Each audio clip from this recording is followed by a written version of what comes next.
Hello, my name is Christopher Cruz, and in this presentation, I'll evaluate sections A through F of Priceline.com's terms and conditions, also known as its user agreement or terms of use. We'll explore whether this agreement is a valid contract, whether users are properly bound to its terms, and if consumers can sue Priceline in the event of a dispute. I'll also provide recommendations to improve the fairness, clarity, and enforceability of these terms. Section A of the Priceline terms, titled Binding Agreement, presents a clear offer to users. For any agreement to be enforceable, it must meet the legal requirements of a valid contract. That includes an offer, acceptance, consideration, and mutual assent. By using the website, users are deemed to accept these terms. However, enforceability depends on whether the user had reasonable notice and the opportunity to consent. Courts often view browse wraps agreements skeptically, especially when there's no direct I agree action required. Section B outlines how users may use the website, emphasizing that access is granted for personal, non-commercial use only. It restricts unauthorized use of Priceline's content, including scrapping or deep linking without permission.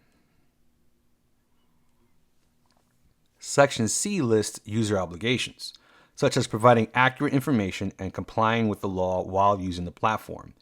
Users are also responsible for maintaining the confidentiality of their account credentials. Section D describes prohibited activities, including fraudulent reservations, impersonation, or interfering with Priceline's infrastructure. These clauses serve to protect Priceline and other users from abuse. Section E explains supplier rules and restrictions, reminding users that each travel provider, like airlines or hotels, may have their own terms. Priceline acts as an intermediary, and users must agree to the supplier's terms when booking services through the site. Priceline's terms appear to function as a browse wrap agreement, where users are assumed to agree just by browsing the site.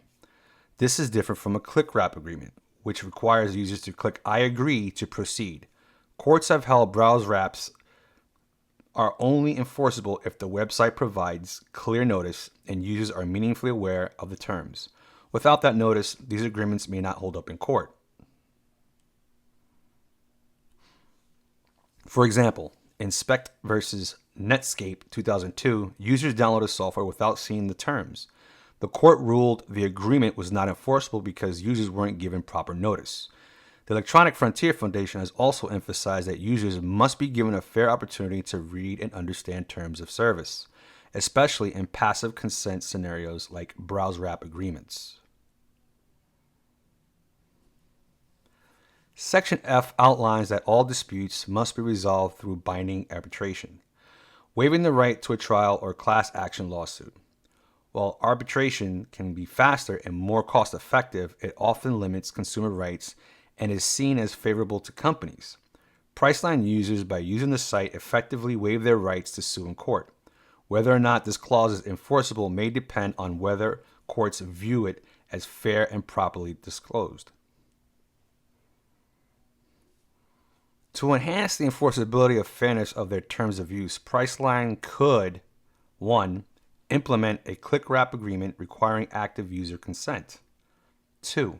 Use plain language summarize to improve user comprehension. 3. Include clear headings and a version history with update dates. 4. Provide greater transparency regarding arbitration procedures and rights waived. 5. Avoid overly broad language that allows Priceline to change the terms at any time without notice, as criticized by Eric Goldman.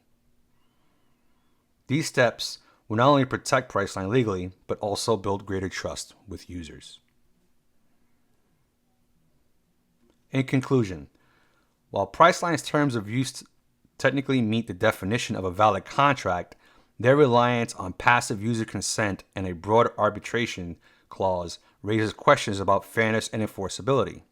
By improving transparency and requiring explicit agreement, Priceline can better align its terms with evolving legal standards and user expectations.